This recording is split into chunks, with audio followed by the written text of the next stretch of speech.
मित्रों, चंदन और हंस की कहानी एक ऐसी कथा है जो न केवल मित्रता के आदर्शों को दर्शाती है, बल्कि इस बात की भी गहरी समझ देती है कि सच्चे मित्र और शुभ चिंतक कैसे होते हैं। यह कहानी प्राचीन काल से ही सुनी और सुनाई जाती रही है और इसके माध्यम से हम यह सीख सकते हैं कि निस्वार्थ प्रेम, त्याग और सच्ची मित्रता के क्या मायने होते हैं।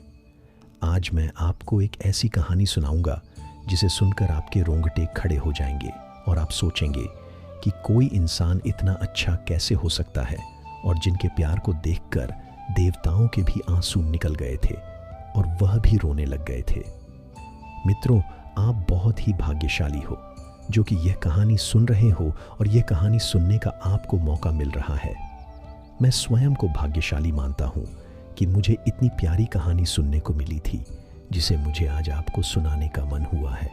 मित्रों, एक न एक दिन यह जिंदगी तो वैसे भी निकल ही जाएगी अगर इस जिंदगी में भगवान की प्यारी प्यारी बातें और कहानी को नहीं सुनेंगे और समझेंगे। यह जीवन व्यर्थ ही हो जाएगा। तो मित्रों, चलिए जानते हैं इस कल्याणकारी और रोंगटे खड़े वाली करने वाली कहानी को, जैसे देखकर देवता भी रोने लग गए थे। बहुत समय पहले की बात है। एक विशाल और घने जंगल के बीचों बीच एक चंदन का पौधा था। यह पौधा अपने आप में अद्वितीय था क्योंकि इसकी सुगंध पूरे जंगल में फैल जाती थी। पौधे की शाखाओं पर छोटी छोटी पत्तियां थीं जो हवा के झोंकों के साथ झूमती और उनकी महक से जंगल का हर कोना महक उठता था। चंदन का पौधा जंगल में अपने अलग स्थान के कारण जाना जाता था और उसकी इस विशेषता के कारण सभी वन्य जीव उससे बहुत प्रभावित थे और वह वहाँ पर खुशी से रहा करते थे। चंदन का पौधा अपने आप में शांत और धैर्यवान था। उसकी विशेषता थी कि वह सभी जीवों का स्वागत करता और किसी के साथ कोई भेदभाव नहीं करता। सभी जीव उससे बहुत प्रेम करते थे, लेकिन उसकी मित्रता विशेष रूप से एक हंस के साथ थी। यह हंस सफ़ेद पंखों वाला, शुद्ध और सुंदर था। उसकी आंखें चमकदार और उसकी चोंच सुनहरी थी। हंस भी चंदन के पौधे के समान ही विशेष था क्योंकि वह हमेशा सच्चाई, प्रेम और करुणा की बात करता था। हंस और चंदन का पौधा कैसे मित्र बने, इसकी कहानी भी बहुत रोचक है। एक दिन हंस ने अपने साथी हंसों के साथ भोजन की तलाश में उड़ान भरी। वह लंबे समय तक आकाश में उड़ता रहा और अंततः थक कर आराम के लिए एक उपयुक्त स्थान की तलाश करने लगा। उड़ते उड़ते उसकी नज़र उस घने जंगल पर पड़ी जहाँ चंदन का पौधा खड़ा था। हंस को उस पौधे की छांव और सुगंध बहुत भाई और वह उसी ओर उड़ चला। जब वह चंदन के पौधे के पास पहुंचा तो उसने पौधे की शाखाओं पर आराम करने का फैसला किया। चंदन का पौधा हंस का स्वागत करते हुए बोला, आपका स्वागत है सुंदर हंस। आप यहाँ पर आराम कर सकते हैं और मेरी छांव का आनंद ले सकते हैं। हंस ने मुस्कुराते हुए धन्यवाद कहा और पौधे की शाखाओं पर आराम करने लगा। वह उस ठंडी छांव में बहुत सुकून महसूस कर रहा था। धीरे धीरे हंस और चंदन के पौधे के बीच बातें होने लगीं। हंस ने चंदन के पौधे से पूछा, आपकी सुगंध इतनी अद्भुत क्यों है और आप इस जंगल में अकेले क्यों हैं? चंदन के पौधे ने मुस्कुराते हुए उत्तर दिया, मित्र, मेरी सुगंध इसलिए विशेष है क्योंकि मैं अपने भीतर शांति और संतोष रखता हूँ। मैं इस जंगल में अकेला नहीं हूँ। यहाँ सभी जीव मेरे मित्र हैं। समय बीतता गया और हंस और चंदन के पौधे के बीच की मित्रता और भी गहरी होती गई। हंस हर दिन चंदन के पौधे के पास आता, उसके साथ समय बिताता और उसकी छांव में आराम करता। वह दोनों एक दूसरे से अपनी अपनी कहानियां बताते और बातें करते। चंदन का पौधा हंस की कहानियों को बहुत ही ध्यान से सुनता और हंस भी पौधे की शांत और धैर्यवान प्रकृति से बहुत प्रभावित था। चंदन का पौधा भी हंस को अपनी कहानियां सुनाता और बताता कि कैसे उसने इस जंगल में अपनी जड़ें जमाई हैं और कैसे वह हर मौसम को सहन करता है। हंस ने भी अपने सफर की कहानियां साझा की कि कैसे वह दुनिया के अलग अलग हिस्सों में गया है, कैसे उसने नए मित्र बनाए हैं और कैसे उसने कई प्रकार के अनुभव प्राप्त किए। उनकी मित्रता की विशेष बात यह थी कि दोनों एक दूसरे की परेशानियों और खुशियों को समझते थे और एक दूसरे की भावनाओं का सम्मान करते थे। उनकी मित्रता एक दूसरे के प्रति गहरे प्रेम और सम्मान पर आधारित थी। चंदन का पौधा हंस के साथ अपने समय का आनंद लेता था। और हंस भी पौधे की छांव में बैठकर बहुत खुश रहता था। एक दिन गर्मी के मौसम में जंगल बहुत सूख गया था। अब सारे पौधे सूखने लगे थे और जमीन भी सूख चुकी थी। एक दिन अचानक जंगल में आग लग गई। आग की लपटें बहुत तेजी से फैलने लगीं और पूरा जंगल धुएं से भर गया। सभी जानवर आग से बचने के लिए इधर उधर भागने लगे। चंदन का पौधा भी इस आग से बच नहीं सका। उसकी शाखाएं और पत्तियां जलने लगीं और उसकी सुगंधित लकड़ी से धुआं उठने लगा। चंदन का पौधा बहुत पीड़ा और तकलीफ में था, लेकिन उसने धैर्य नहीं खोया। उसने सोचा, यह समय कठिन है, लेकिन मुझे धैर्य रखना होगा। उसी समय हंस ने देखा कि उसके मित्र चंदन का पौधा आग में जल रहा है। हंस बहुत चिंतित हो गया और तुरंत चंदन के पौधे के पास उड़कर आ गया। उसने देखा कि चंदन का पौधा धू धू कर जल रहा है और उसकी शाखाएं आग की लपटों में गिरी हुई हैं और वह बहुत ही तकलीफ में है। हंस ने तुरंत ही चंदन के पौधे को बचाने का निर्णय लिया। उसने अपने पंखों को फैलाया और आग बुझाने की कोशिश करने लगा। उसने अपने पंखों से हवा देने की कोशिश की ताकि आग की लपटें बुझ जाएं। उसने अपने पंखों का उपयोग कर आग बुझाने के लिए बार बार प्रयास किया, लेकिन आग बहुत प्रबल थी और हंस के प्रयास बेकार गए। अब आग और ज्यादा लग रही थी, जबकि कम नहीं हो रही थी। चंदन का पौधा हंस से बोला, प्रिय मित्र, तुम क्यों अपना जीवन खतरे में डाल रहे हो? आग बहुत भयानक है और मैं जानता हूं कि मैं इसे नहीं झेल पाऊंगा। तुम अपनी जान बचाओ और यहां से चले जाओ। लेकिन हंस ने उत्तर दिया, नहीं प्रिय मित्र, मैं तुम्हें ऐसे नहीं छोड़ सकता। तुमने हमेशा मुझे अपनी छांव में आश्रय दिया है, मुझे सुकून दिया है। मैं तुम्हें अकेला छोड़कर नहीं जा सकता। हंस ने फिर से अपने पंखों का उपयोग कर आग बुझाने का प्रयास किया। उसने अपने पंखों को चंदन के पौधे के चारों ओर फैला दिया और अपनी पूरी शक्ति के साथ आग से लड़ने लगा। हंस का शरीर आग की लपटों से झुलसने लगा, लेकिन उसने हार नहीं मानी। हंस की इस निस्वार्थता और मित्रता की भावना ने जंगल के सभी जीवों को चौंका दिया। हंस अपने प्राणों की परवाह किए बिना अपने मित्र को बचाने के लिए प्रयासरत था। आखिरकार आग की लपटें हंस के पंखों तक पहुंच गईं और वह भी जलने लगा। लेकिन हंस ने अपने प्रयास नहीं छोड़े। वह अंत तक अपने मित्र चंदन के पौधे को बचाने के लिए संघर्ष करता रहा। अब हंस आग की लपटों में झुलसकर गिर गया। उसकी आत्मा ने चंदन के पौधे के प्रति सच्चे प्रेम और मित्रता का प्रतीक बनकर इस दुनिया को अलविदा कह दिया। उसकी कुर्बानी ने यह साबित कर दिया कि सच्चा मित्र वही होता है जो अपने मित्र की भलाई के लिए किसी भी हद तक जा सकता है, चाहे उसे अपने प्राणों की आहुति ही क्यों न देनी पड़े।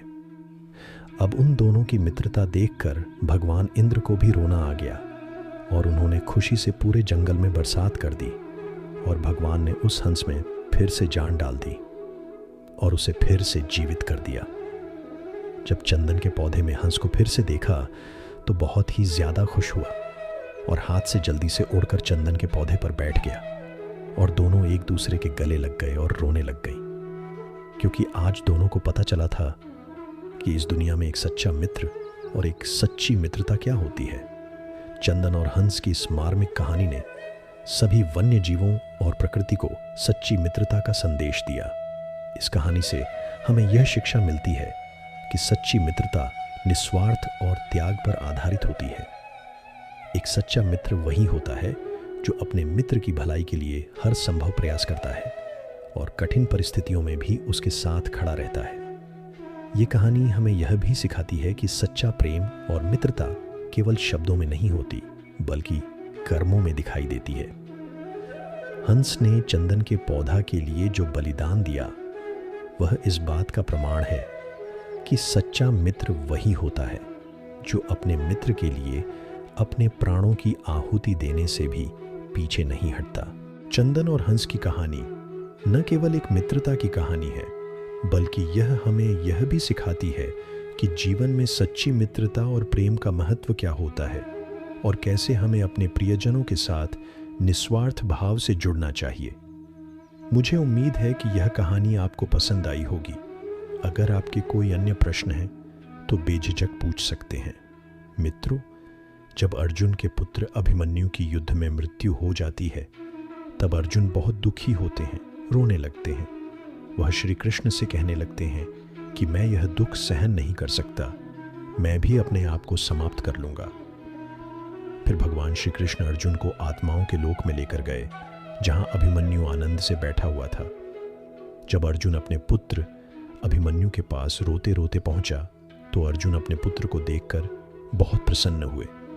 उसे गले से लगाकर कहने लगे कि पुत्र, मैं तेरे बिना तो जी ही नहीं सकता, मैंने तो अपने जीवन की आशा का ही त्याग कर दिया है।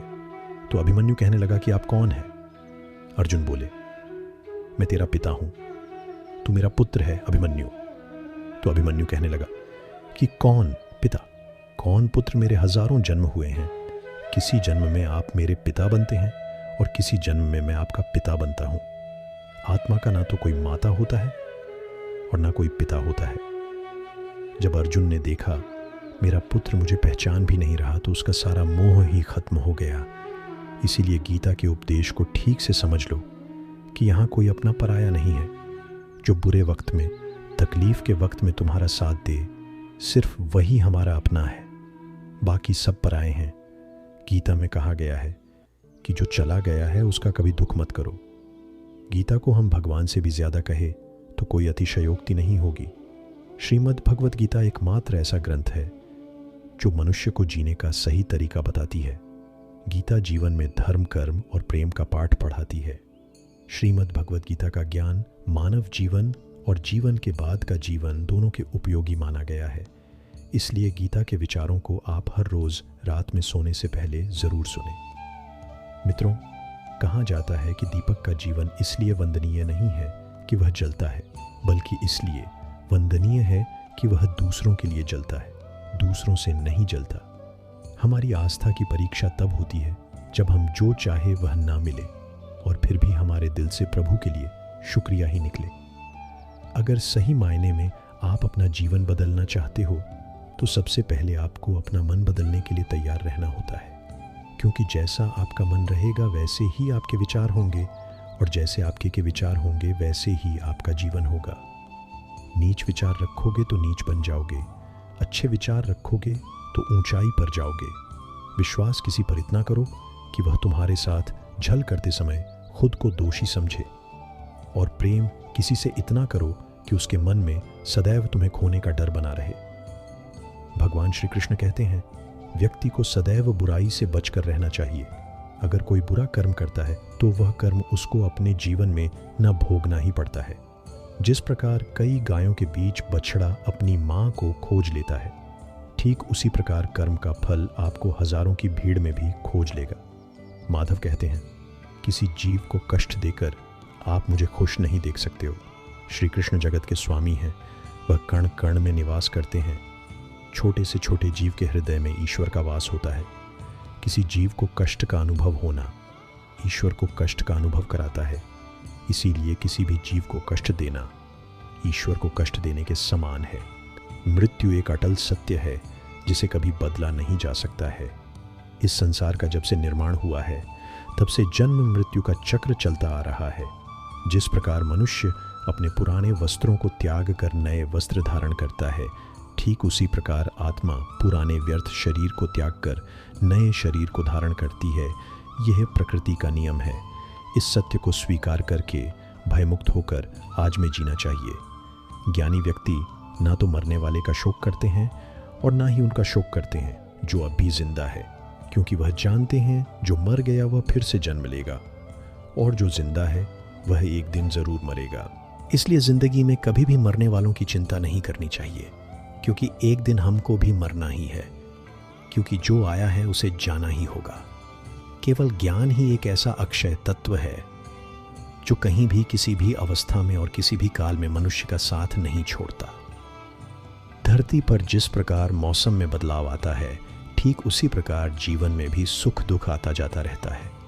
युद्ध हो या जीवन सफलता केवल 3 शस्त्रों से प्राप्त होती है: धर्म, धैर्य और साहस।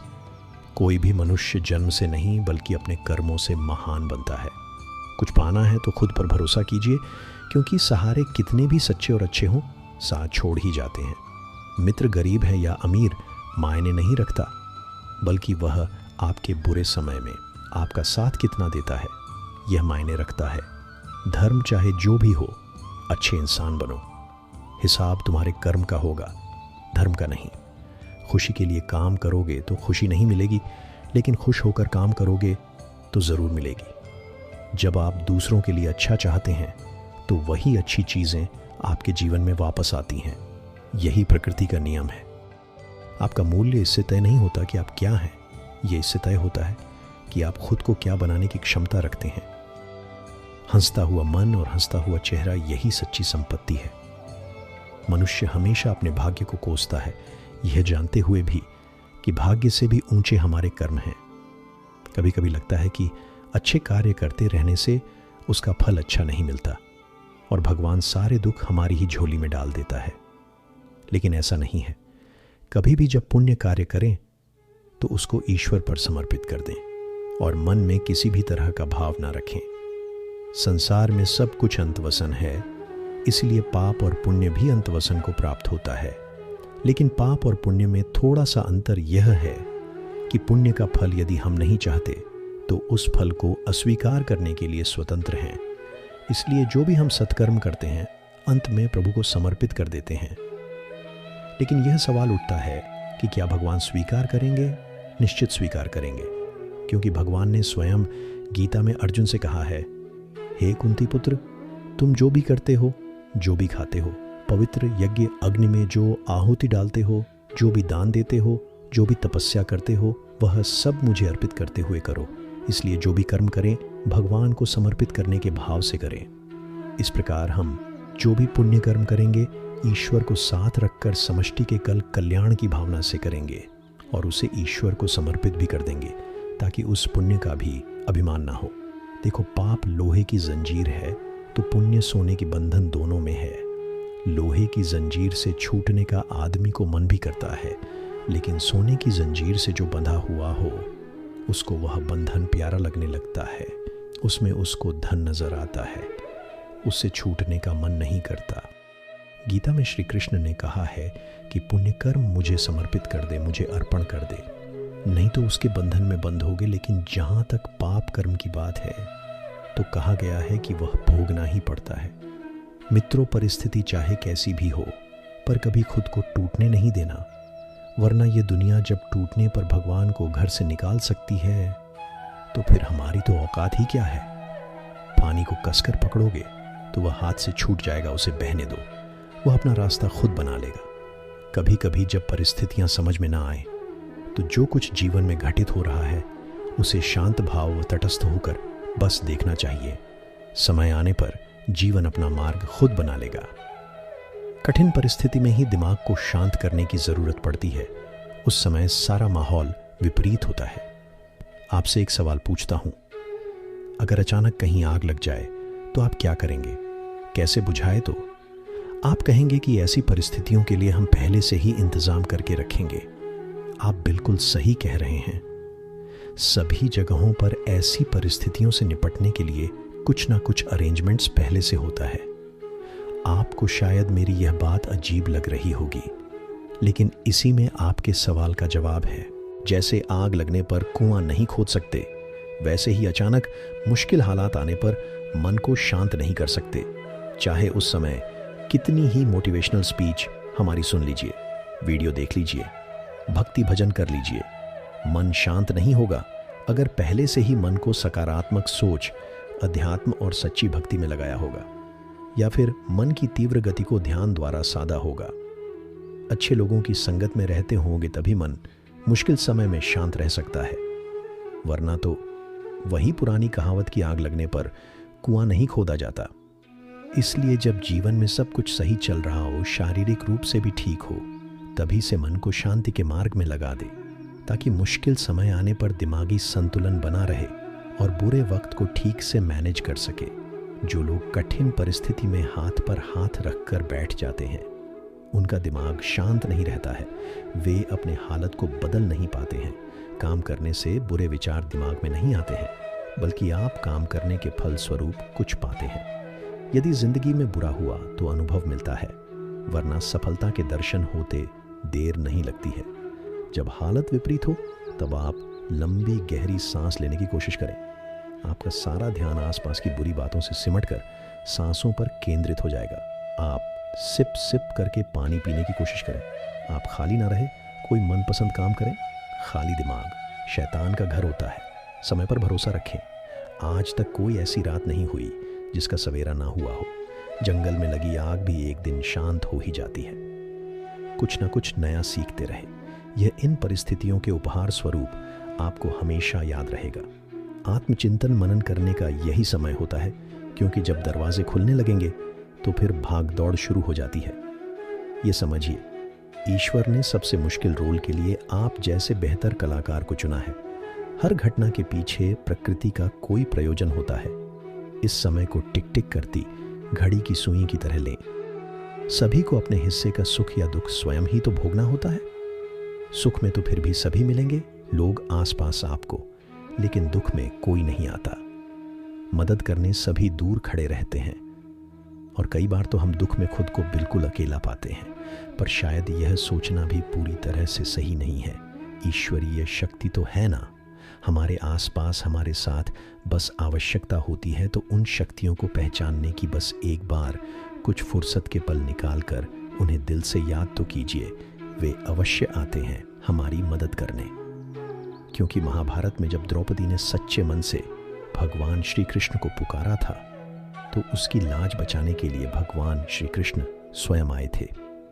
इसीलिए अगर हम सच्चे मन से अपने भगवान को याद करेंगे तो भगवान हमारा साथ देने के लिए ज़रूर आएंगे। पर उसके लिए हमारे कर्म अच्छे होने चाहिए। जब दुखों से हार जाओ तो घबराने से कुछ नहीं होगा। तुम्हारा जीवन इतना संघर्ष भरा क्यों हुआ? ज़रा यह तो सोचो। लोग तो ये भी कहते हैं अगले पिछले कर्म ऐसे होंगे तभी तो इतना दुख मिला है। नहीं पगले, बिल्कुल नहीं। बल्कि तुम इस कार्य के लिए चुने गए हो। उस प्रभु के द्वारा तुम में इतनी क्षमता है कि तुम सहन कर सकते हर कष्ट, हर दर्द, विपरीत परिस्थितियों में भी जो ना टूटे, खरा सोना बनकर निकले। ऐसे हो तुम। कई बार हम सोचते हैं बस बहुत हुआ, अब नहीं होगा कुछ। हमसे तो सोचो, क्या किसी ने कहा है तुमसे ये सब सहन करने के लिए नहीं? ना जीते तो सभी हैं और एक दिन चले भी जाते हैं। इस दुनिया से तो क्या, ऐसा जीवन भी कोई जीवन है। जब तक कि कोई संघर्ष ना हो, आपको अपने विचारों पर नियंत्रण रखने की जरूरत नहीं है। आपको बस उन्हें अपने ऊपर नियंत्रण करने देना बंद करना होगा। एक व्यक्ति शांत मन के जितना करीब आता है, वह मजबूती के उतना ही करीब होता है। मन पानी की तरह है। जब यह अशांत होता है तो देखना मुश्किल हो जाता है। जब यह शांत होता है तो सब कुछ स्पष्ट हो जाता है। अपनी आंखें बंद करें। कुछ देर के लिए अपना दिमाग बंद करें, क्योंकि वहां एक शांत भूमि है जो आपकी उपस्थिति का इंतजार कर रही है।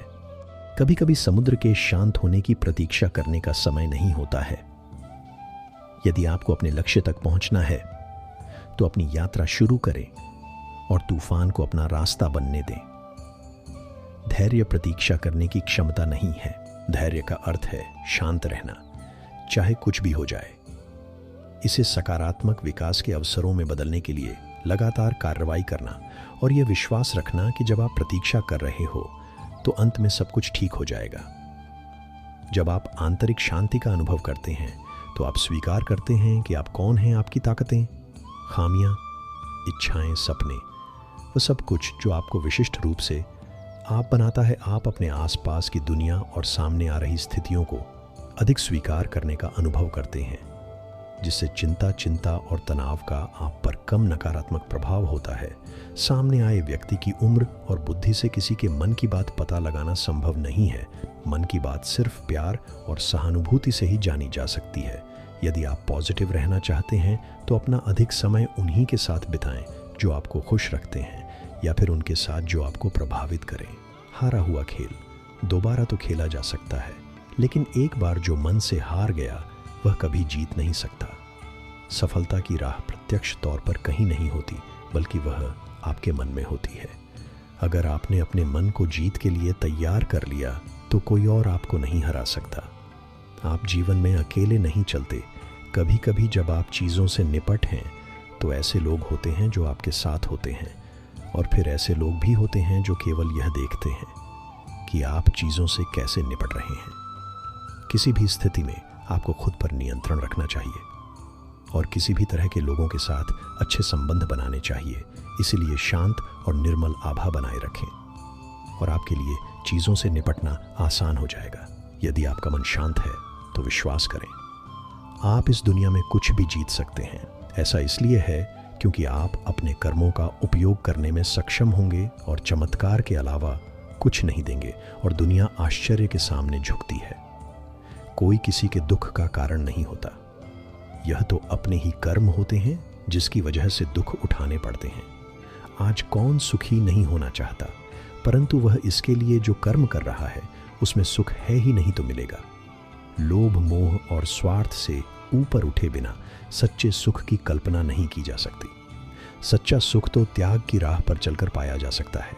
हमारा सनातन धर्म भौतिक सुख के उपभोग को बुरा नहीं मानता, पर इसका आधार धर्म होना चाहिए। धर्म का आचरण करने से छल, कपट, ईर्ष्या जैसे अनैतिक कर्म में मनुष्य लिप्त नहीं होगा और मेहनत से जो कमाया है उसी को हरी इच्छा समझकर संतोष करेगा।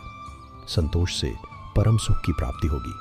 क्रोध, लोभ, मोह सभी दुख देने वाले हैं, इनसे हमेशा बचना चाहिए, अन्यथा सुख शांति दूर भागेगी। भगवान कृष्ण ने गीता में यही उपदेश दिए हैं कि विपरीत परिस्थितियों में भी संतुलन बनाकर जीवन के मार्ग पर कैसे बढ़ते जाना है। पहली बात तो यही कि अपने नियमों में दृढ़ बनिए, अनुशासन का पालन कीजिए और छोटी छोटी बातों में उलझ कर समय व्यर्थ नहीं करना। यह समझिए कि जीवन बहुत मूल्यवान है, जो समय निकल गया वह लौट कर नहीं आ सकता। इसलिए व्यर्थ की बातों में अपना समय और शक्ति ना बर्बाद करें। अपने जीवन का कोई एक लक्ष्य निर्धारित कीजिए, क्योंकि लक्ष्यहीन जीवन का कोई मूल्य नहीं। जब आपके सामने कोई लक्ष्य होता है तो व्यक्ति को दिशा भी मिलती है और कुछ करने का उत्साह भी। मित्रों, अगर मित्रता के बात की जाए तो कृष्ण सुदामा की मित्रता बहुत प्रचलित है। सुदामा गरीब ब्राह्मण थे।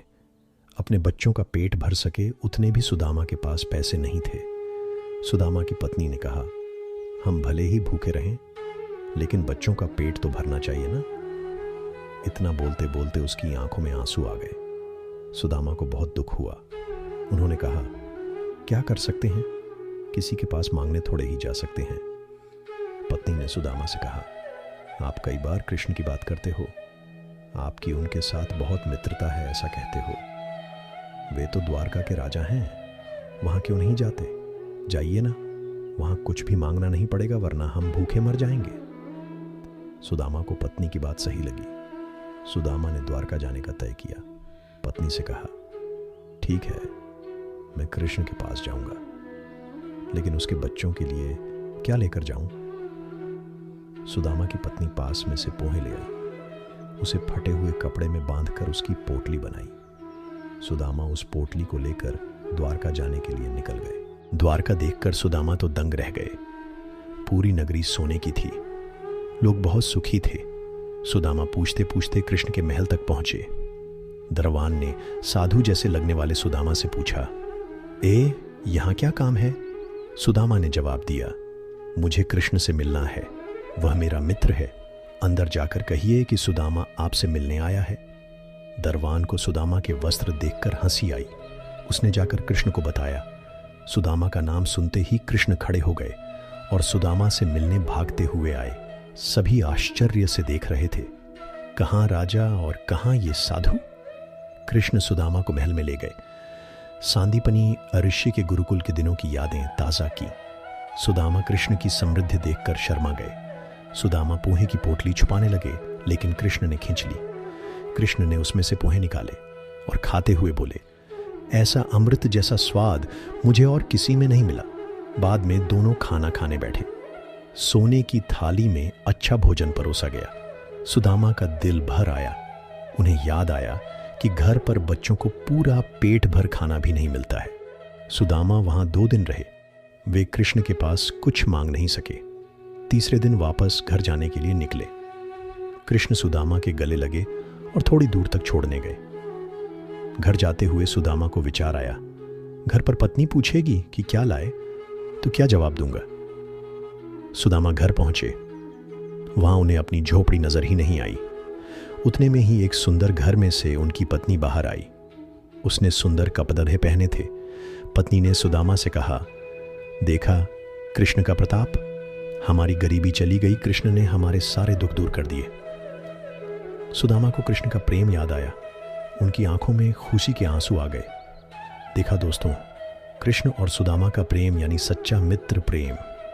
तो दोस्तों, सच्चे प्रेम में ऊंच या नीच नहीं देखी जाती और न ही अमीरी गरीबी देखी जाती है।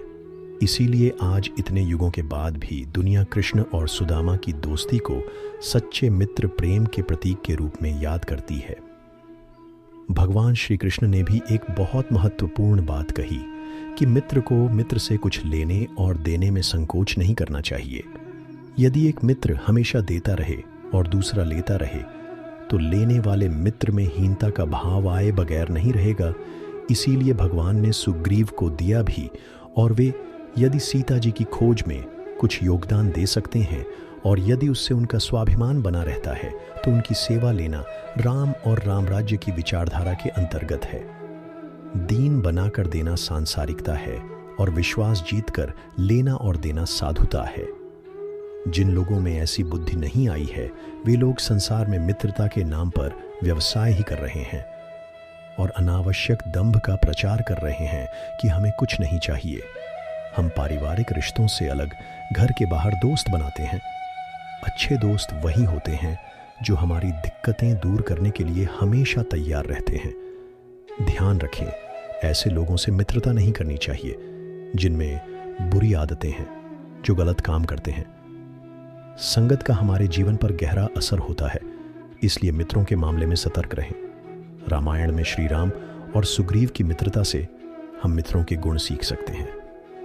श्री राम और सुग्रीव पहली बार मिल रहे थे।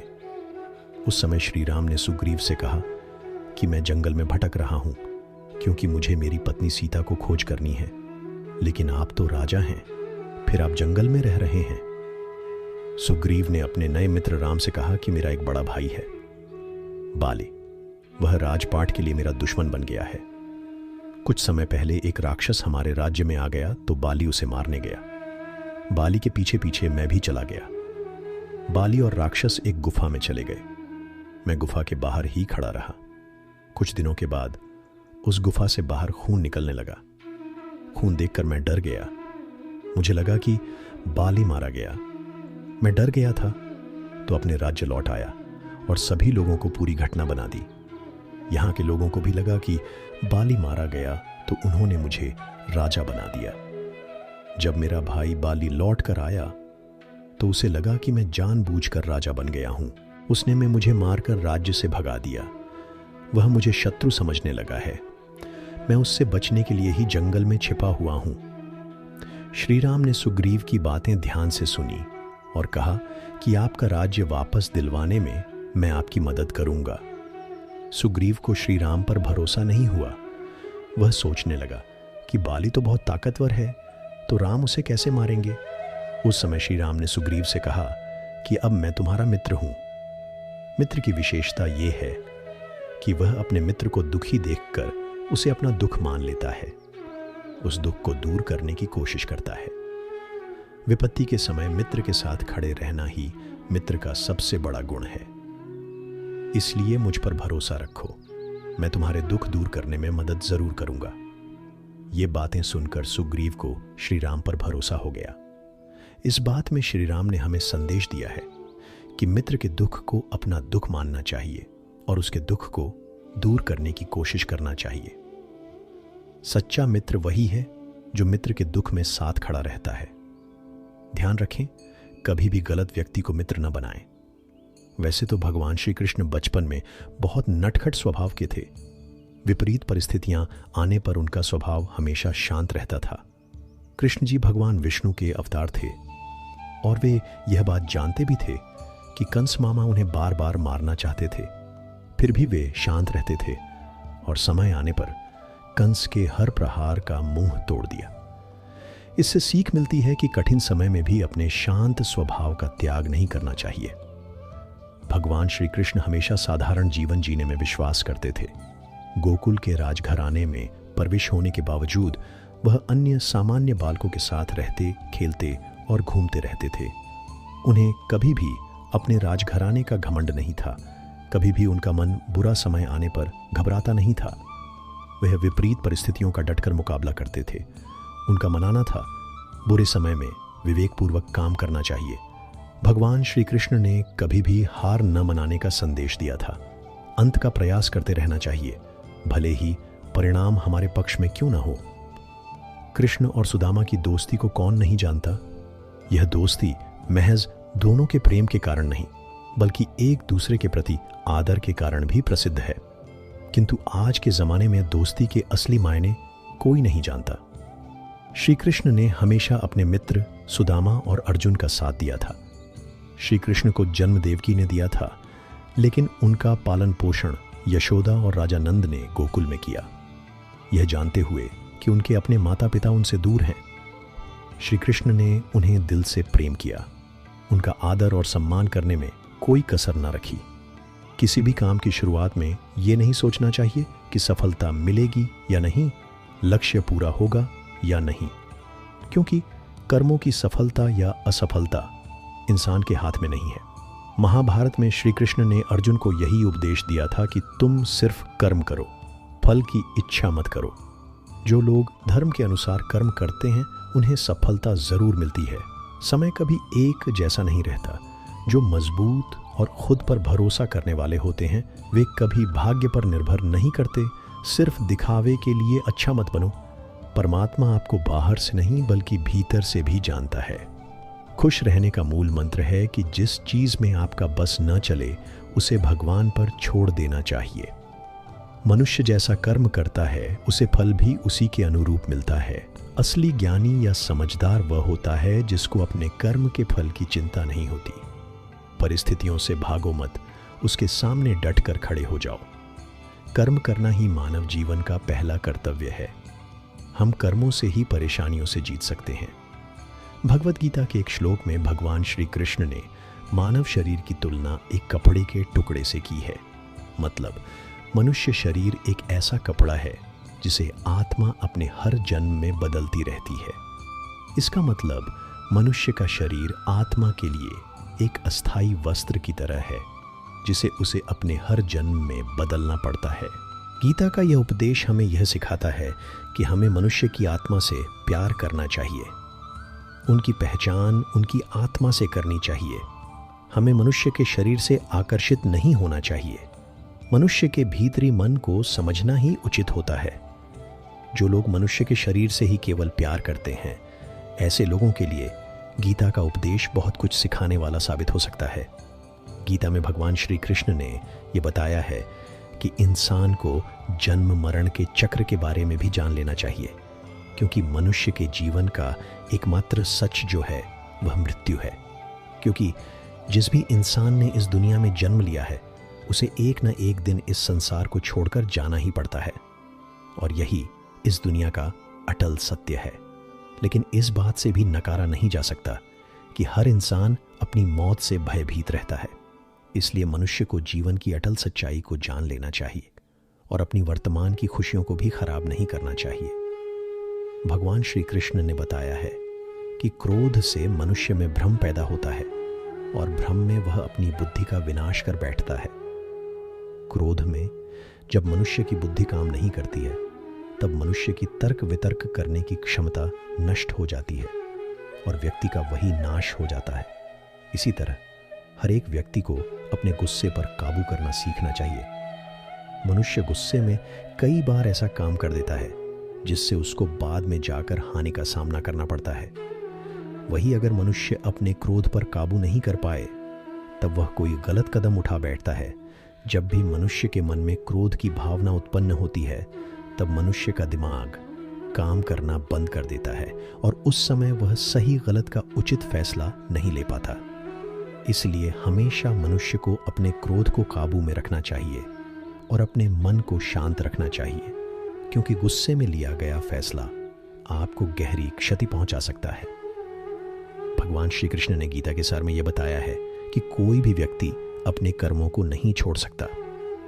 मतलब जो व्यक्ति साधारण समझ के साथ अपने कर्मों में लगे रहते हैं उन्हें अपने कर्म से हटना या उन्हें छोड़ना नहीं चाहिए, क्योंकि वह इंसान कभी ज्ञानवादी नहीं बन सकते हैं। वही अगर मनुष्य अपने कर्मों से पीछा छुड़ा ले या अपने कर्म करना बंद कर दे, तब वे अपने रास्ते से भटक जाता है। संसार का नियम है जिसके मुताबिक मनुष्य को अपने कर्मों को करते रहना होगा। जो व्यक्ति अपने कर्मों से बचना चाहता है या वह अपने कर्म को करना बंद कर देता है, ऐसे लोगों का कभी कुछ भी नहीं हो सकता। गीता के सार में मनुष्य के देखने के नजरिए के बारे में भी कुछ बातें बताई गई हैं। इसमें लिखा गया है, जो व्यक्ति ज्ञान को और कर्मों को एक रूप से देखता है, उस व्यक्ति का नजरिया सही है। अज्ञानी पुरुष के पास ज्ञान नहीं होता, इसी वजह से वह हर किसी चीज को गलत नजर से ही देखते हैं। गीता के सार में ऐसे मनुष्य के बारे में भी बताया गया है जो मनुष्य अपने मन को काबू में नहीं रख पाते। ऐसे लोगों का मन इधर से उधर भटकता रहता है। ऐसे मनुष्य का मन उनके लिए शत्रु के समान काम करता है, क्योंकि मन व्यक्ति के मस्तिष्क पर बहुत गहरा प्रभाव डालता है। जब मनुष्य का मन स्थिर रहता है तो वह व्यक्ति भी सही तरीके से अपना काम करता है। गीता के सार में यह भी बताया गया है कि मनुष्य को सबसे पहले खुद का आकलन करना चाहिए, मतलब खुद के बारे में जान लेना चाहिए। खुद की काबिलियत और क्षमता को जानना ही मनुष्य को आत्मज्ञान की प्राप्ति करा सकता है। जब तक मनुष्य खुद के बारे में जान नहीं लेगा, तब तक उस मनुष्य का उद्धार नहीं हो सकता। श्री भगवद गीता में श्री कृष्ण ने यह भी बताया है कि हर एक मनुष्य को अपने आप पर पूरा पूरा भरोसा करना चाहिए, क्योंकि जो लोग खुद पर विश्वास करते हैं वह अवश्य ही सफलता प्राप्त करते हैं। उसमें ऐसा भी बताया जाता है कि व्यक्ति जैसा विश्वास करता है, आखिरकार वह वैसा ही बन जाता है। और जो मनुष्य अपना कर्म नहीं करते हैं और पहले से ही अपने कर्म के परिणाम के बारे में सोचने लगते हैं, ऐसे लोगों के लिए गीता का यह सार बड़ी सीख देने वाला साबित हो सकता है। भगवान श्री कृष्ण ने गीता में यह भी बताया है कि मनुष्य को अपने कर्मों को करते रहना चाहिए और यह नहीं सोचना चाहिए कि इस कर्म का क्या परिणाम होगा, उसका क्या परिणाम होगा, क्योंकि कर्म का फल तो हर एक इंसान को मिलता ही है। इसलिए मनुष्य को चिंता ना करके अपने कर्मों पर ध्यान देना चाहिए। ऐसा करने पर वह अपने किसी भी काम को सच्चे मन से करते हुए नजर आएंगे। मनुष्य को जीवन में सुख और दुख दोनों ही स्थिति का अनुभव होता रहता है। सुख की स्थिति में मनुष्य ज्यादा ही प्रसन्न हो जाता है, तो वही दुख की स्थिति में मनुष्य निराश हो जाता है। इसलिए सुख और दुख दोनों ही स्थिति में मनुष्य को अपने मन पर काबू रखकर उसे स्थिर रखना ही योग कहलाता है। जब कोई भी मनुष्य सांसारिक इच्छाओं को त्याग करके, फल की चिंता न करके अपने कर्मों को करता है, तो उसी स्थिति में मनुष्य योग में स्थित कहलाता है। जो मनुष्य अपने मन को काबू में कर लेता है, उस मनुष्य का मन उसका सच्चा मित्र बन जाता है। लेकिन जो मनुष्य अपने मन को काबू में नहीं कर पाता, उसके लिए उसका मन ही उसका सबसे बड़ा दुश्मन साबित होता है। वहीं जो मनुष्य अपने मन पर विजय प्राप्त कर ले, तो उसको परमात्मा की प्राप्ति हो जाती है। इसका मतलब जिस भी मनुष्य को ज्ञान की प्राप्ति हो जाती है, उसके लिए सुख दुख, सर्दी गर्मी और मान अपमान सब एक समान हो जाता है। गीता में बताए गए इन उपदेशों को अगर कोई भी व्यक्ति सच्चे मन से जीवन में पालन कर ले, तो अवश्य ही वह व्यक्ति एक सफल इंसान बन सकता है। जो लोग पूरे विश्वास के साथ अपने लक्ष्य को पाने के लिए कोशिश करते रहते हैं, वह निश्चित अपने लक्ष्य को पा ही लेते हैं। इसके लिए किसी भी मनुष्य को अपने लक्ष्य को पाने के लिए लगातार निरंतर कोशिश करते रहना चाहिए। गीता में भगवान श्री कृष्ण ने यह समझाया है कि किसी भी व्यक्ति को तनाव और चिंता से दूरी बनाकर रखनी चाहिए, तभी जाकर वह एक सफल इंसान बन सकता है। क्योंकि मनुष्य को सफल होने में तनाव एक बाधा की तरह बीच में आता है। श्री भगवद गीता में भगवान श्री कृष्ण ने बताया है कि मनुष्य को अपने कामों को प्रथम प्राथमिकता देनी चाहिए। सबसे पहले अपने जरूरी काम को पूरा करें, उसके बाद ही किसी और काम को करें। अन्यथा दूसरों का काम पूरा करने के चक्कर में वह मनुष्य अवश्य ही अपना काम पूरा नहीं कर पाता है।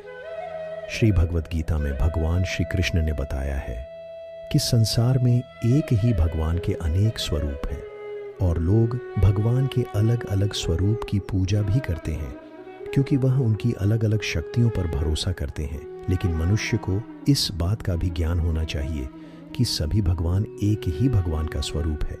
मनुष्य के अच्छे और बुरे दोनों ही भगवान की शक्तियों का रूप है।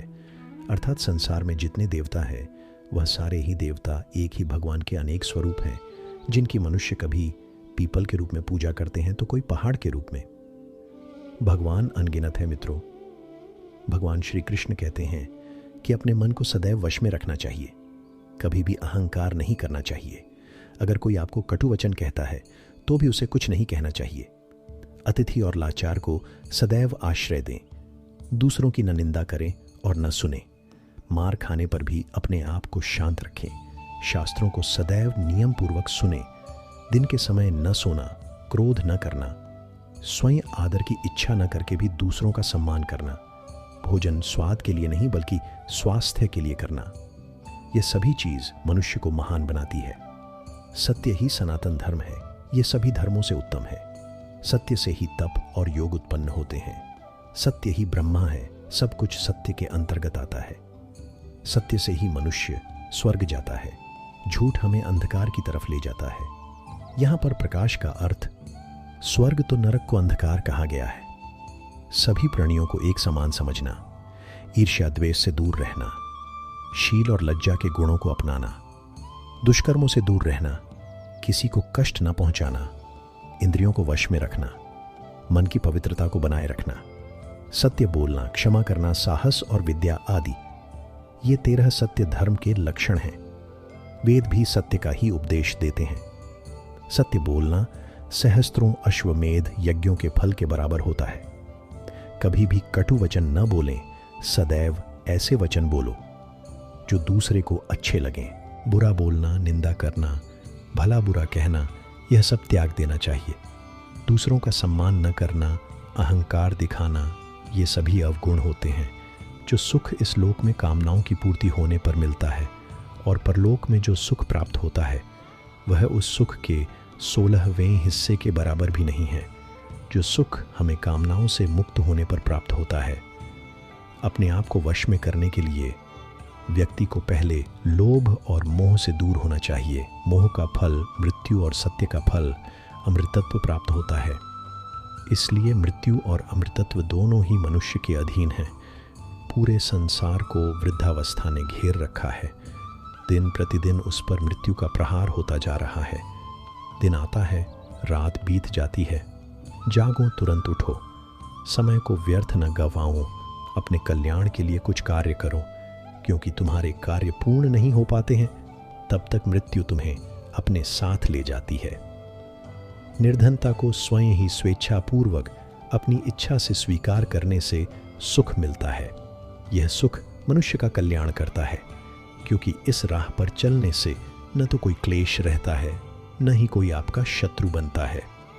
यह मार्ग भले ही कठिन लगता है, लेकिन जिस मनुष्य को पवित्र जीवन जीना हो, ऐसे भले मानुष के लिए यह मार्ग उपयुक्त और सुगम है, क्योंकि ऐसे मनुष्यों के लिए संपत्ति का कोई मोह नहीं रहता। उनके लिए इससे ज्यादा कोई दूसरी संपत्ति या सुख नहीं है। एक तुलना के पल्ले में ऐसी निर्धनता को और दूसरे पल्ले में राज्य को रखने पर अकिंचनता का पल्ला भारी रहता है। धनवान पुरुष को तो सदैव ही मृत्यु का भय रहता है। कामनाओं को पूरा करने से श्रेष्ठ है कि उन्हें त्याग दिया जाए, क्योंकि त्याग के बिना कुछ भी प्राप्त नहीं होता है। त्याग से मनुष्य को परम सुख की अनुभूति होती है। त्याग किए बिना परम आदर्श की सिद्धि नहीं हो सकती। भगवान श्री कृष्ण कहते हैं कि मोह और कामनाओं को त्याग कर अपने चित्त को शांत करो, ऐसा मनुष्य सदैव सुखी रहता है। जो व्यर्थ की चिंता न करने वाला हो, जो सत्य का पालन करता है, जिसे सांसारिक मोह न हो, 2 तरह के मनुष्य को हर सुख प्राप्त होता है। एक तो वे जो मूर्ख होते हैं और दूसरे वे जिन्हें ज्ञान का परम प्रकाश प्राप्त हो गया हो। जो लोग इन दोनों को बीच में अटके रहते हैं वे दुखी हो जाते हैं। जो व्यर्थ में ही अपने आप को दुखी करता है वह अपना सब कुछ नष्ट कर लेता है। जो दूसरों के सुख और धन को देखकर जलन की भावना नहीं रखते हैं, विद्वानों का आदर करते हैं, धर्म के उपदेश को किसी भी स्थान से सुनते हैं, जो अपने रास्ते स्वयं बनाते हैं, आलस्य नहीं करते हैं, अपना सारा काम समय पर करते हैं, ऐसे मनुष्य सुख के भागी बनते हैं। दोस्तों, आप सभी ने अपने जीवन में एक कहावत तो सुनी ही होगी, एक चुप 100 को हराए, एक चुप 100 को सुख दे जाए। और इसीलिए हम कई बार चुप रहते हैं, मौन रह जाते हैं, क्योंकि यह सच भी है कि एक मूर्ख व्यक्ति के सामने मौन रहने से अच्छा उत्तर और कुछ भी नहीं हो सकता। परंतु जीवन में सदैव चुप रहना उचित नहीं होता है। गीता में कहा गया है, जहां पाप का बल ज्यादा हो रहा हो, जहां छल कपट हो रहा हो, वहां पर मौन रहने से अधिक गंभीर अपराध और कुछ नहीं हो सकता। कभी कभी हम सबके जीवन में एक समस्या अवश्य आती है कि हम किसी ताकतवर के समक्ष मौन हो जाते हैं। ऐसा क्यों? उसकी ताकत से बचने के लिए हम मौन रह जाते हैं। मानते हैं कि ऐसा करने से हम एक विवाद से बच जाते हैं, हो सकता है कि एक संघर्ष से भी बच जाते हों, परंतु ऐसा बचाव देर सबेर एक मोटे संघर्ष को जन्म दे देता है। हमारा मौन रहना अनजाने में उस व्यक्ति का समर्थन बन जाता है और वह अपने आप को और अधिक शक्तिशाली अनुभव करने लगता है। यहीं से हमारा दमन प्रारंभ हो जाता है।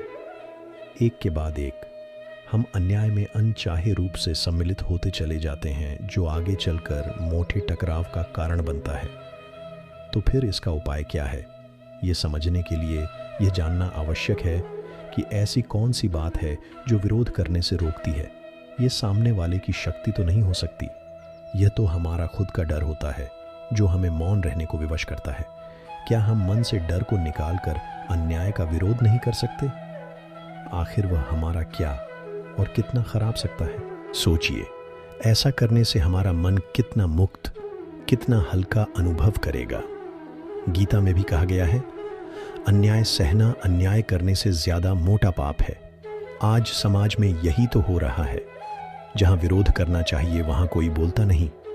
कोई बलशाली व्यक्ति कुछ भी गलत बोल दे तो उसके सामने विरोध करने की किसी की हिम्मत नहीं होती। उसके समक्ष हम कमजोर हो जाते हैं। दूसरी ओर हम बोले चले जा रहे हैं जहां बोलने की कोई आवश्यकता ही नहीं, और अन्याय होता देख चुप रहकर बच निकलते हैं। क्या हम निरंतर अपराध के भागीदार नहीं बन रहे? विचार करके देखिए। इतिहास साक्षी है कि पापियों की उद्दंडता ने संसार को उतनी हानि नहीं पहुंचाई जितनी कि सज्जनों के मौन ने पहुंचाई। यदि कोई मूर्ख बोल रहा है तो मौन रहना उचित है, परंतु यदि कहीं छल हो रहा है, अपराध हो रहा है, तो उठिए और विरोध कीजिए, क्योंकि आपके लिए न सही आने वाली सोच के लिए यह मौन घातक सिद्ध हो सकता है। चुप रहना समझदारी है, पर मौन रहकर अन्याय सहना अपराध है। किसी के साथ हमारा रिश्ता कैसा रहेगा, यह हमारे बात करने के तरीके पर निर्भर करता है।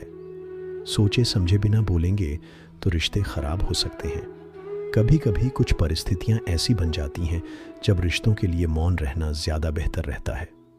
मौन रहना एक साधना की तरह है, लेकिन सोच समझकर बोलना एक कला है। अगर आप फिजूल की बातें करना अपनी दिनचर्या से हटा दें तो आप सकारात्मक और ऊर्जावान महसूस करेंगे। बोलकर सारा संदेह खत्म कर देने से अच्छा है चुप रहकर बेवकूफ समझा जाना। अज्ञान की सबसे मोटी संपत्ति है मौन, और जब वह इस रहस्य को जान जाता है तब अज्ञान नहीं रहता। मौन नींद की तरह है, वह विवेक को ताज़ा रखता है। वाणी का वर्चस्व रजत है, किंतु मौन कंचन है। अपनी सफलता के सफर में निकलने से पहले अपने बस्ते में शांति और धैर्य को जरूर रख लेना।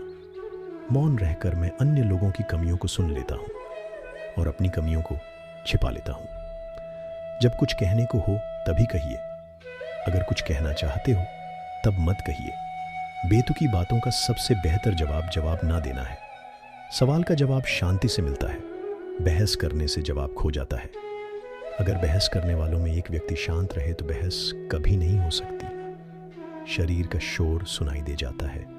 कभी आराम से बैठकर आत्मा की भी सुनो। मौन निद्रा के सदृश है। यह ज्ञान में नई स्फूर्ति पैदा करता है। सही जगह और सही वजह पर बोलना जरूरी है, वरना चुप रहना ही बेहतर है। यदि तुम चाहते हो कि लोग तुम्हें तुम्हारी वास्तविक योग्यता से अधिक योग्य व्यक्ति समझे तो कम बोलो। बुद्धिमानी की बात कहने की अपेक्षा बुद्धिमान प्रतीत होना अधिक आसान है। कब और कहाँ मौन रहना है, अगर इंसान यह सीख ले तो उसके जीवन की आधी समस्याएं अपने आप ही खत्म हो जाएंगी। अगर तुम अच्छे, मैं अच्छा, तो यहाँ बुरा कौन है? दूसरों की गलती पर खुदा और अपनी गलती पर सारा जहां मौन है। मौन रहकर मैं अन्य लोगों की कमियों को सुन लेता हूं और अपनी कमियों को छिपा लेता हूं। मौन रहना कोई आसान कार्य नहीं है।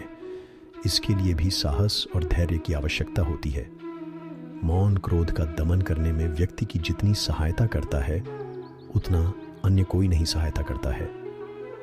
मुझे कभी इसका खेद नहीं हुआ कि मैं मौन क्यों रहा, परंतु इसका खेद अनेक बार हुआ कि मैं बोल क्यों गया। मैंने लंबे समय से माना है कि चुप्पी नुकसान का उपाय है। मौन खाली नहीं है, यह उत्तरों से भरा है। जब आप अकेले होते हैं तो आप नाराज नहीं हो सकते। अनुभव हमें सिखाता है कि मौन लोगों को सबसे ज्यादा डर है। सत्य दुख देता है, लेकिन मौन मार देता है। लोग अपनी आत्मा का सामना करने से बचने के लिए कुछ भी करेंगे। मौन रहकर आप कई समस्याओं से दूर रह सकते हैं। विधाता ने मौन को अज्ञानता का आवरण बनाया है। यह ज्ञानियों की सभा में अज्ञानियों का आभूषण है।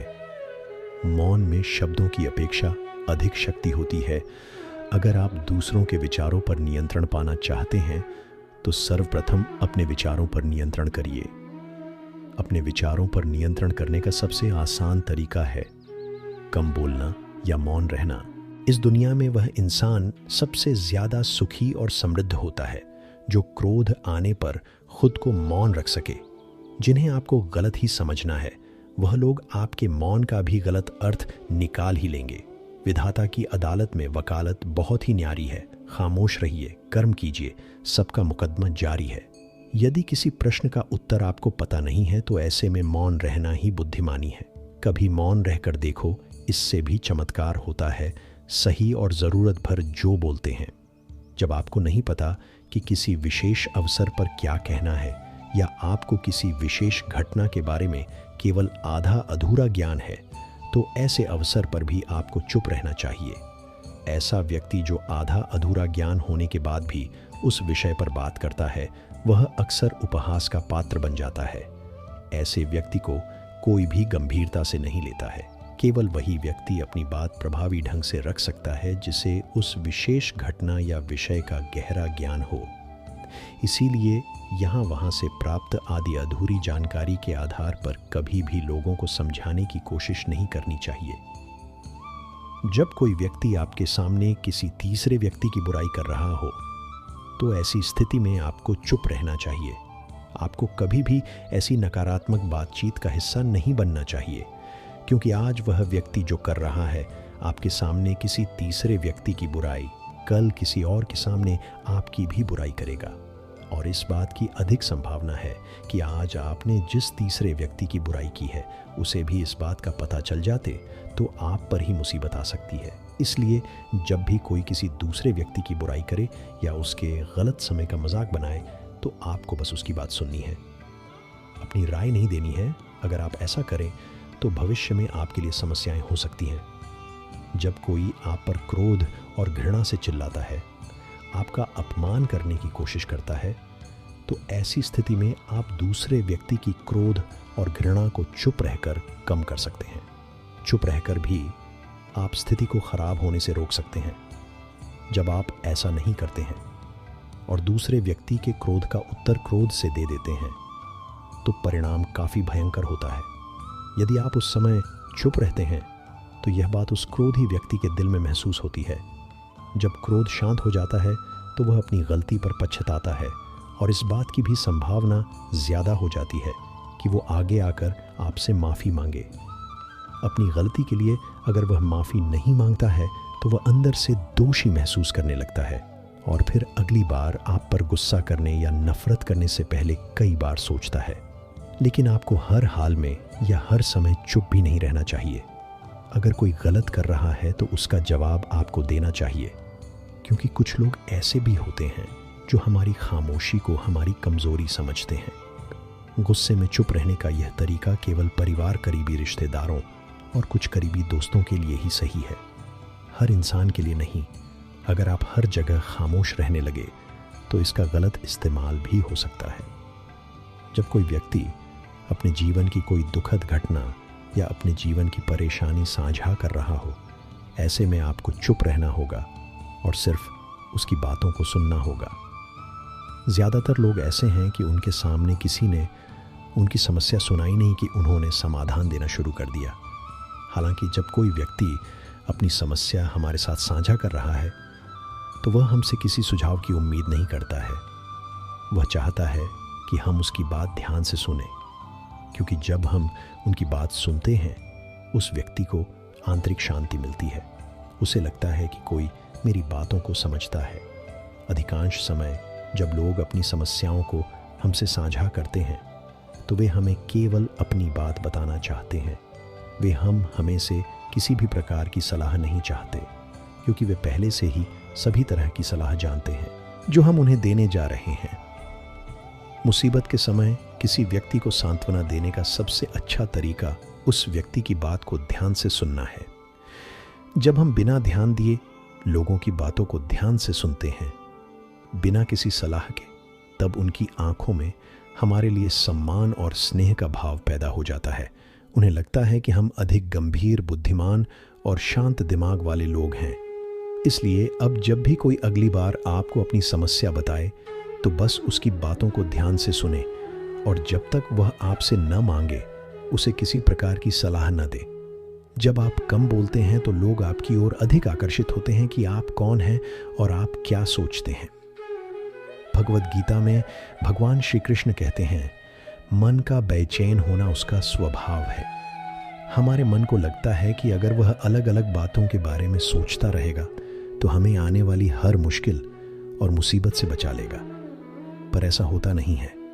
हम अपने जीवन का काफ़ी अधिक समय सोच विचार करके परेशान होने में निकाल देते हैं।